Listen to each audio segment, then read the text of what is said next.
Welcome back to the Roadman Podcast. Today I'm joined by cyclosport.com pro rider Mr. Alex Wild. He returns to the podcast to break down his insanely fast setup for the Unbound 200, the legendary 200-mile race across the Flint Hills in Kansas. We talk everything from tyre choice and tyre pressure, drivetrain, aero kit, fueling strategy and hydration choices. Make sure you stick around till the end though, because he reveals one crazy piece of equipment that he never rides Unbound without. It's something I would never think to bring if I was taking part in the event. He also has great advice for first-time participants in the event.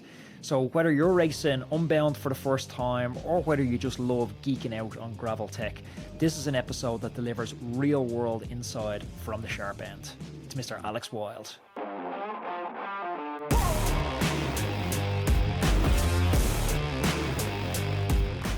Alex Wild, we're back. We're talking Unbound. Oh, almost June already. And we're going to go straight in, no kissing. We're going to get geeky straight away here. And I want you to walk us through the Unbound setup. I'm talking frame, tires, gearing, drivetrain, everything. So let's start from the ground up, just so I don't lose my mind and forget one crucial part. What tires are you running? Brand, model, width, and pressure are you going to dial in on the day? Yeah, have a few options. Emporia's weather right now is a little all over the place, so we could get rain, we could get dry. On a dry day, I'll run 2.2 air tracks front and rear, so mountain bike tires, the new, essentially the Renegade replacement from Specialized. Undecided on pressure at the moment, but probably 20-ish front and rear. Dial it in when we get there. I'll use the Tyre Whiz sensors for this race, more so one for dialing it in before we get to the race, but also it's nice to know like that ghost flat feeling you can kind of check. And then also if you plug a tire, I had this happen at Big Sugar last year when I plugged the tire. You're kind of unsure if the plug had seated or, you know, you're getting that ghost flat feeling and you can kind of just check that it's holding air, which is nice. How does Tyre Whiz use? How does Tyre Whiz work? Because I haven't used it. It's essentially just a live electronic pressure reading that you can have on your head unit. So I can throw it on my hammerhead and it'll tell me what my pressures are front and rear. You can also set alerts. So for example, if you want it to alert you if it's under 15 PSI, it'll like beep. That's so it tells you if you're essentially getting a flat.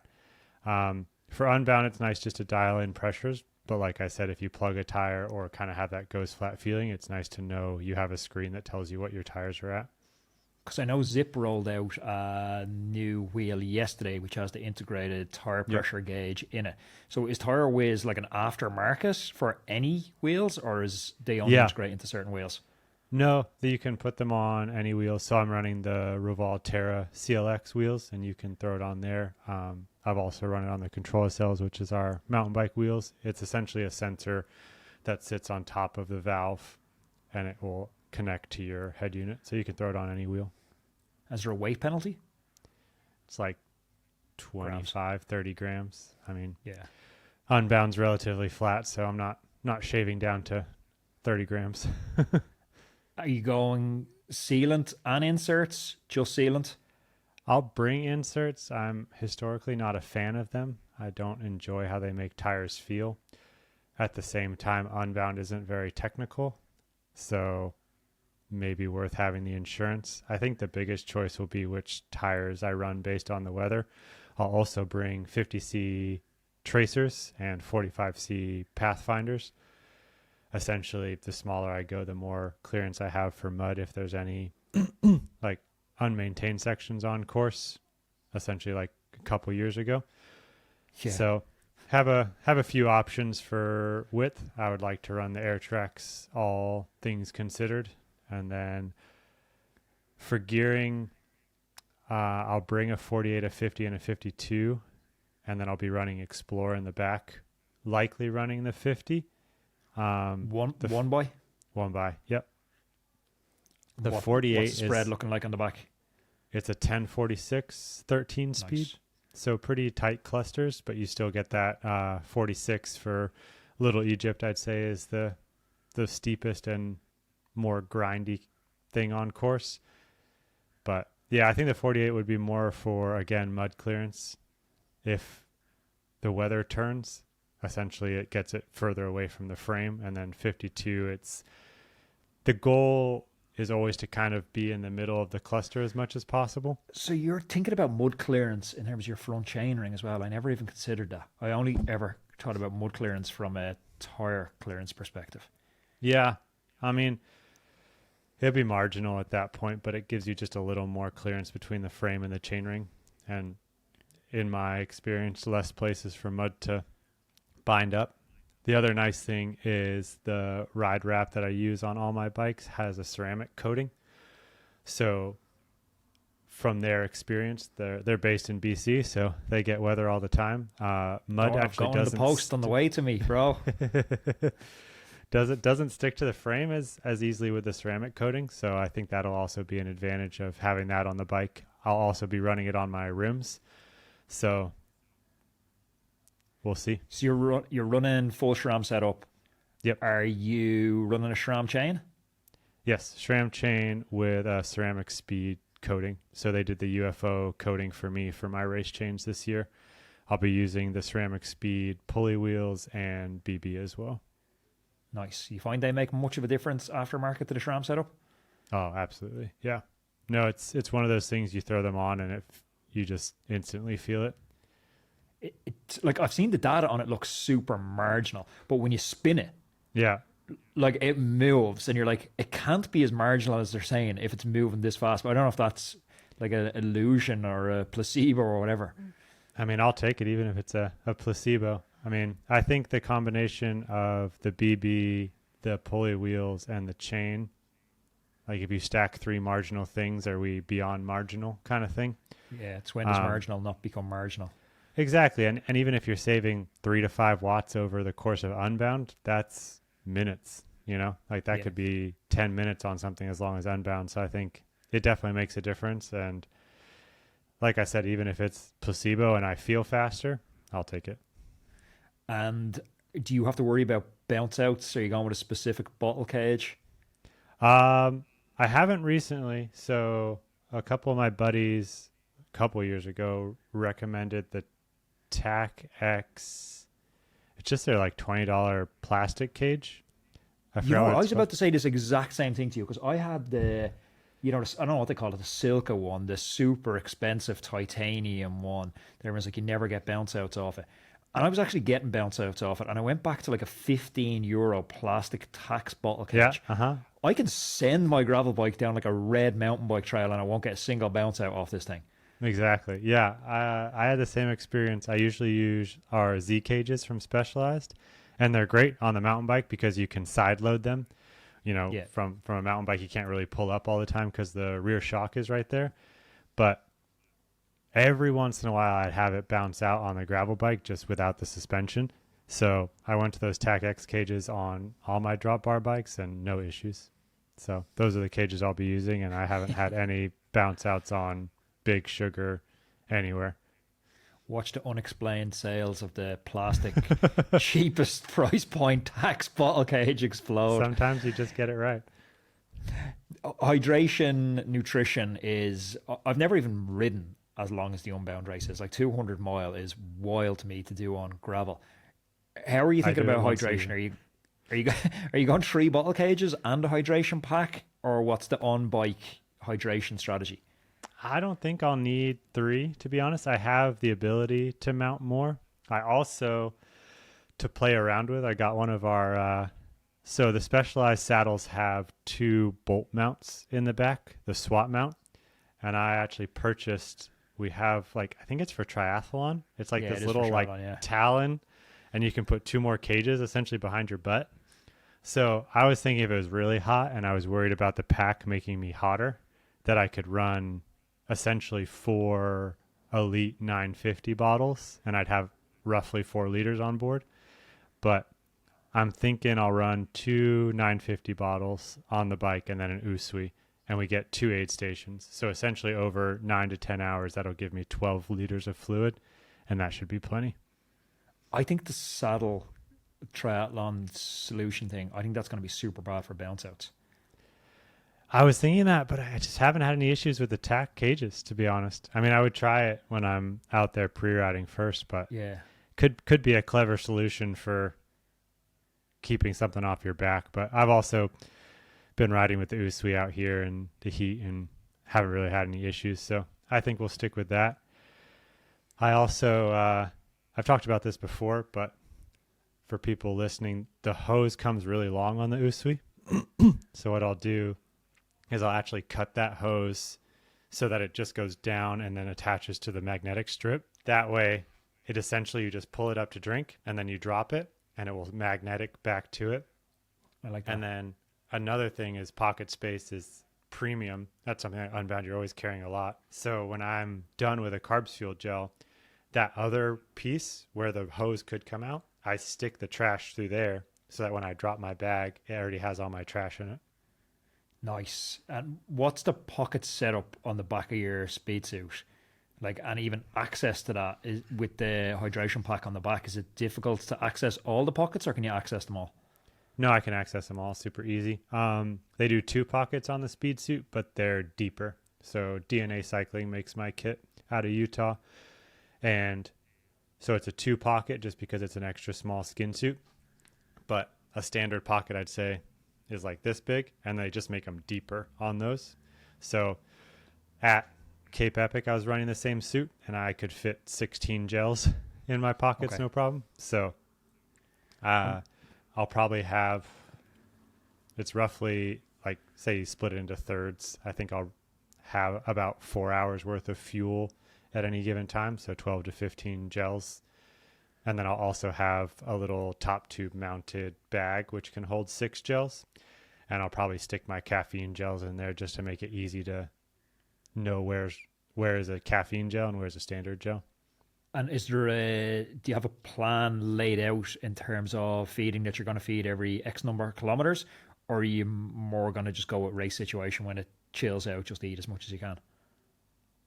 No, every 20 minutes I'll pump a gel. So essentially what we've been doing in training is I use the Carbs Fuel 50 gram gels. So every 20 minutes would be 150 grams per hour. And then what I've, well, just wait. What I've found is after like 5 or 6 hours, I can do even more. My bro science is that my glycogen's gone. So my body's, starting to rely pretty much entirely on what I feed it. Or my breakfast is more digested.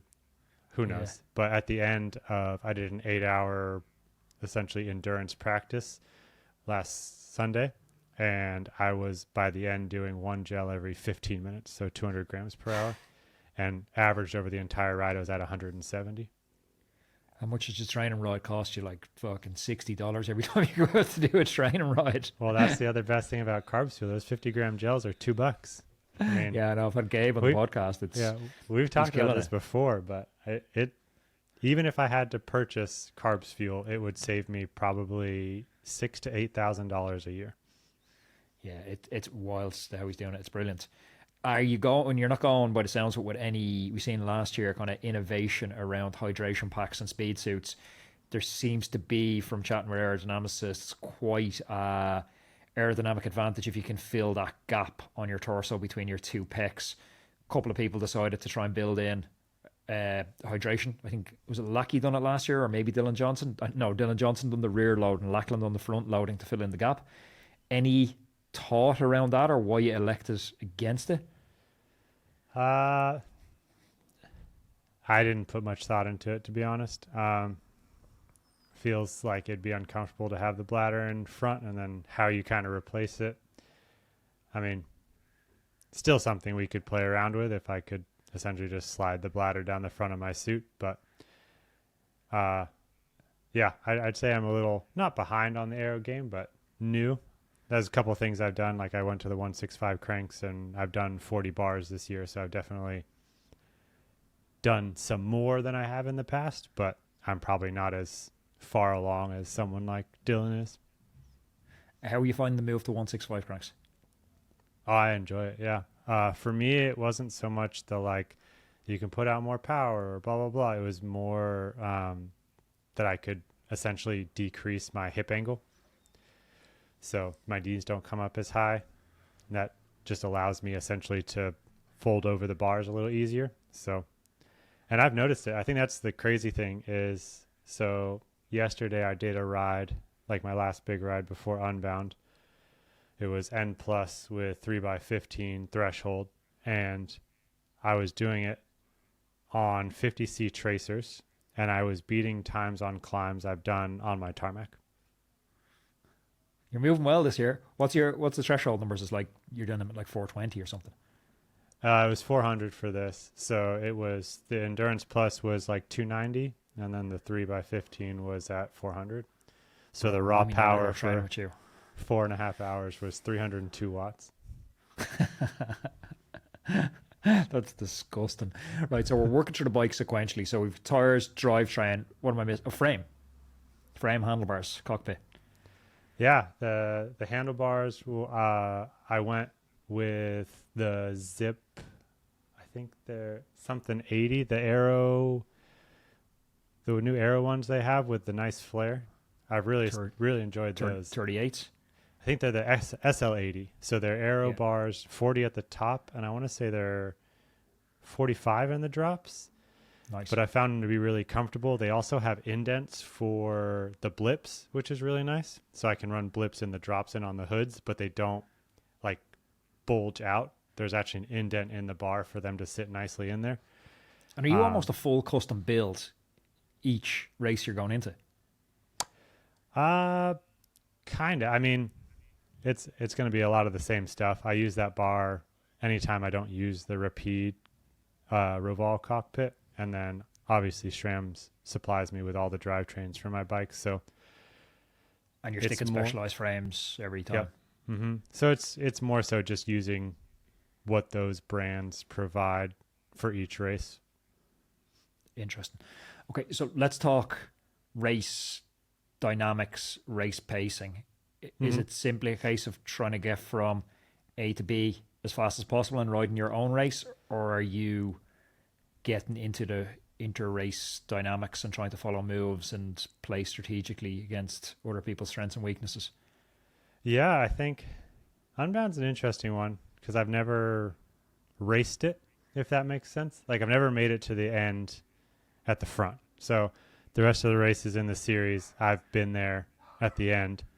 This one, I think the furthest I've made it in is 5 hours last year and then got blown up at Little Egypt. So the goal going into this time is, I think last year I was a little nervous because I came off Sea Otter, which is normally a great result for me, with like 13th. So I was kind of already on the back foot. Whereas this time I've got my 5th at Sea Otter, and the rest of the series races suit me really well. Yeah. So I feel like I'm as prepared as I can be, but there's also no pressure in terms of like, I know this is the outlier race for me. And I think the goal is just to keep making those splits and be there at the end. And Little Egypt, the make or break section, or if you're putting notes in your top tube of key sections, what are they? So this course is almost identical to last year. So there's a few pinch points before we get to Little Egypt, and they still could split the group, but they didn't seem enough to really blow it apart until we got to Little Egypt, which was about 5 hours in. So I think that's like the big one everyone stars, that is just going to be a throwdown there, and you know, a lot of the group is going to be shelled out the back. I think it's a combination of how technical Little Egypt is, but also that it's 5 hours in, right?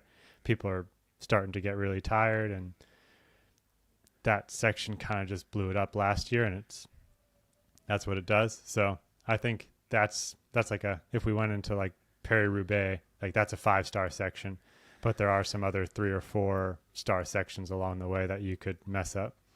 But the race dynamics to me are super interesting, because even to take your Paris-Roubaix analogy, as a viewer, I pretty much know when to tune into Paris-Roubaix. You know it's going to build to kind of a crescendo. The attacks are starting to come earlier and earlier, but even, you know, rarely is an attack from a favourite going before Ardennes Forest, like 50k to go. On this, it seems like the group dynamic is totally different. Like we seen Lachlan on a big send last year going the wrong direction, coming back to the group, and then another big send. And it's like, if you see moves like that going, I know Lackey's stepping up and he's racing the 500 this year, but if you see guys who are coming in with form, Keegan, Matt Beers sending it big with still 200k to go. What's the thought process? Are you thinking that's a move I have to follow, or I already have a pre-game plan? I'm going to try and stick to that. I feel like I play a lot of that just on instinct. In the moment, if I feel like that's a move I should go with, I go. If not, I don't. And then sometimes it's situational, right? Like if they go and I'm stuck in the middle of the group, I can't respond, so I kind of have to rely on someone else to do it or for them to blow up. I think for me,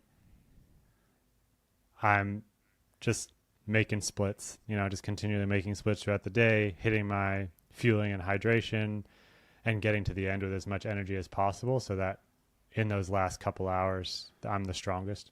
Hey everybody, let's take a quick break to talk about the bike I'll be riding this season, Reap.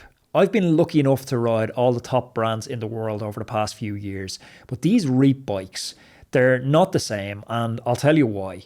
Reap is the first company I've seen that isn't chasing sales targets and the mass market. They're chasing something very rare, perfection. Every bike they make, it's crafted in the UK factory, and it's not about slapping a Made in Britain label on a bike from a Chinese factory. It's about control. From the first sketch to the final build, they're hands-on, ensuring that every detail is dialed in. That's very rare in an outsourced world of mass production. What sets them apart is innovation. While others pump out the same old designs, Reap's pushing boundaries. They're not following trends, they're setting trends. Think precision and performance, like an F1 car for the road. Absolutely no compromises. And it shows, and you can feel it when you ride the bikes. These bikes are built for riders who demand the best, whether they're chasing podiums or just want a machine that feels like an extension of your body, a piece of art. It's not hype, it's substance. Ride a Reap for yourself and you're riding something crafted with intent. So if you're serious about cycling, check them out. It's reapbikes.com. I absolutely love my one and I couldn't recommend it highly enough. Back to the show. I love to race stage races with like the Tour of Ireland's on at the moment, and historically it's been 8 days. It's peeled back to 5 this year. But when I was in the 8-day race, you kind of look at it and go, okay, day one, any one of the 180 competitors can win. We're all starting on a level time. Then you get into day two, it's like, okay, 20 guys at the back have lost time. Okay, there's only 160 of us win. So my goal each day is to stay in that group of riders who can still win. And I often thought, is that the approach for something like this? If I was going to race it with legs, you're trying to stay in that group that still has a chance of winning for as deep into the race as you possibly can. Exactly. Yeah. And that's kind of what those sections before Little Egypt do, right? It's kind of like maybe the roller stages that eliminate 20 people, but if you're in the group, you don't notice, kind of thing. And then Little Egypt is like the mountaintop finish, right? Where it really peels down to like, okay, now there's 10 or 20 guys from these 180 that can win still. Yeah. And I think if you look at Unbound as a stage race like that, each key section is a stage and it will peel people from the group. And the goal is to make it with as little energy spent as possible. How steep is Little Egypt? I don't actually know. It felt really steep at 5 hours last year. It depends how good your legs are. Yeah, exactly. Not as steep as Lookout. I recently rode a climb that I've ridden 1,000 times, and I was like riding it with bad legs thinking, has this got longer? I don't remember it being this long.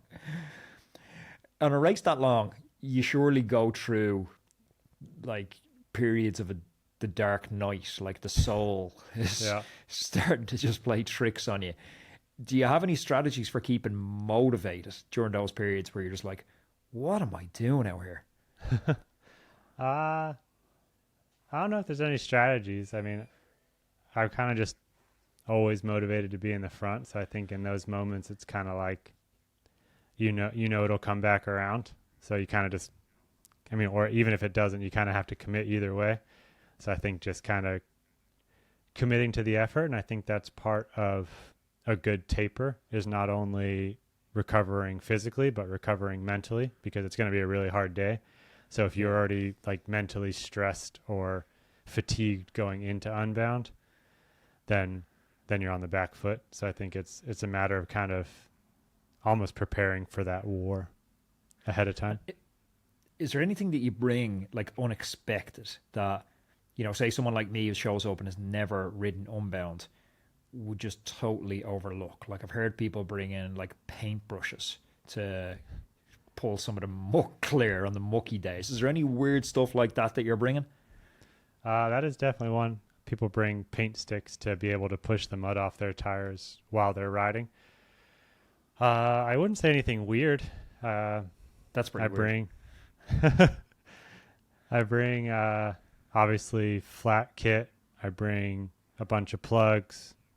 Bring a bunch of gels.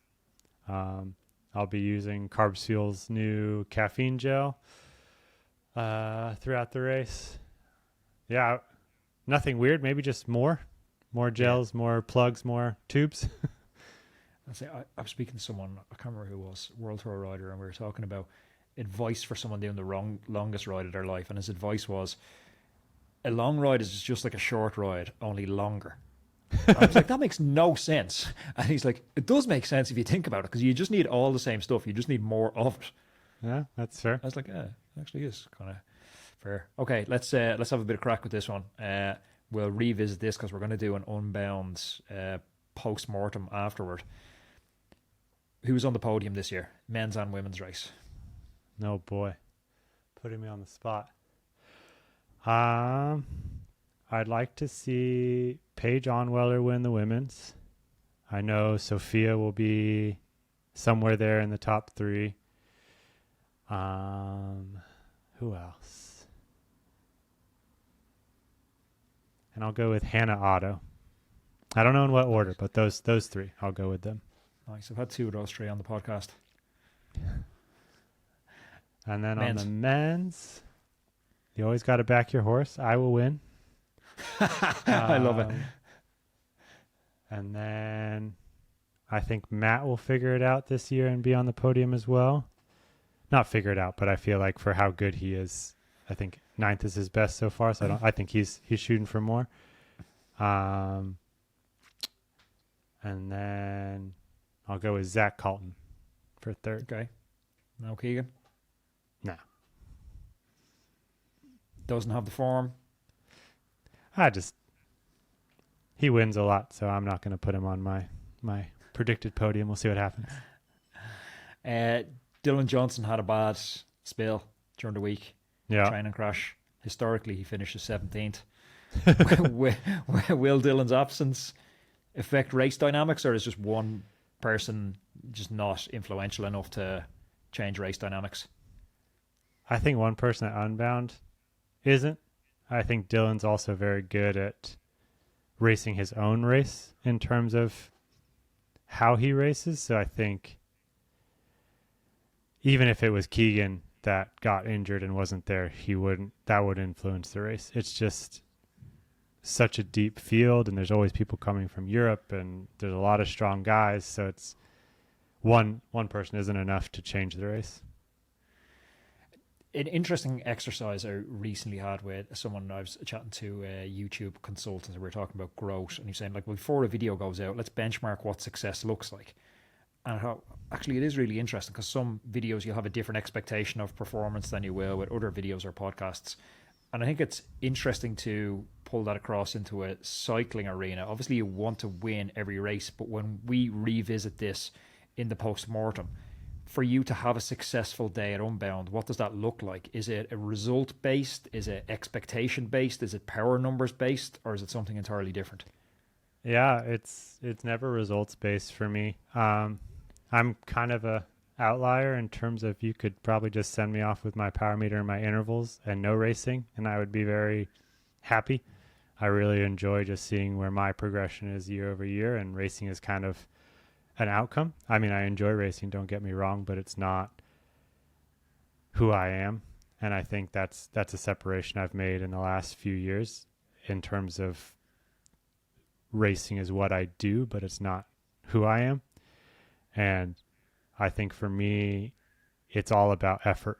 You know, if I look back and say, well, I could have made that split if I digged a little harder, or, you know, I gave up mentally before I did physically, then for me, that's room for improvement. But if I cross the line saying, hey, like, that was everything I had on the day and I just wasn't good enough, then those are the races I'm most satisfied with. Like going back to Schwamigan last year, it's like second is a great result.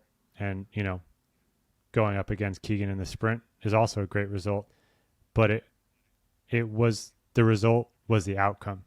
I committed to my plan, I stuck to everything, and I gave it everything I had. So I was satisfied not because I got second. I was satisfied because when I crossed the line, that was the best performance I had on the day, and Keegan was just simply better. And that for me is always hard to accept because you want to win, but you can be satisfied with that and say, hey, okay, I've learned this, this, and this, and now we can move on to the next thing. So for me, it's all about effort and execution. If I feel like I put out the best effort I had on the day, then that's success. It's a nice way of looking at it. To finish up, there's a bunch of people for the first time. Someone have sent me Instagram messages in the past couple of weeks looking for tips. I'm like, you're asking the wrong person for tips. They're going to Unbound for the first time and they're unsure of what lies ahead for them. What do you wish someone told you for your first Unbound, or that you could, you know, pass on this piece of advice to them? Be prepared for anything in terms of don't run light tires. Don't try to skimp. It's a 10-hour day at least. So you're going to have a durable bike and body. Eat and drink as much as you can. And like you said, you're going to go through all sorts of mental and physical states, and just kind of stick with it. You know, one foot in front of the other. And if you're making forward progress, you're making progress. Alex, best of luck. I'm excited to see how you get on, and we will chat on the far side. Keep the rubber side down. Thank you. We have 3 long-form podcasts every week. Some of them are 90 minutes or 2 hours long, and I realize you're busy. Sometimes it's hard to cut through the noise and figure out the signal, figure out what the important parts are of these conversations. So I've taken your feedback, and once a week I'm delivering to your inbox a newsletter called The Saturday Spin. It's a 4-minute read or less, and it's going to break down the very best thing I've learned on the podcast this week. So it's insights from the biggest names in the world tour, physiologists, sports psychologists, and coaches. It's completely free to sign up to the newsletter. All you have to do is go to roadmancycling.com, stick in your email address, and once a week on a Saturday morning, I will deliver the Saturday Spin newsletter direct to your inbox. The link is down below. Go sign up.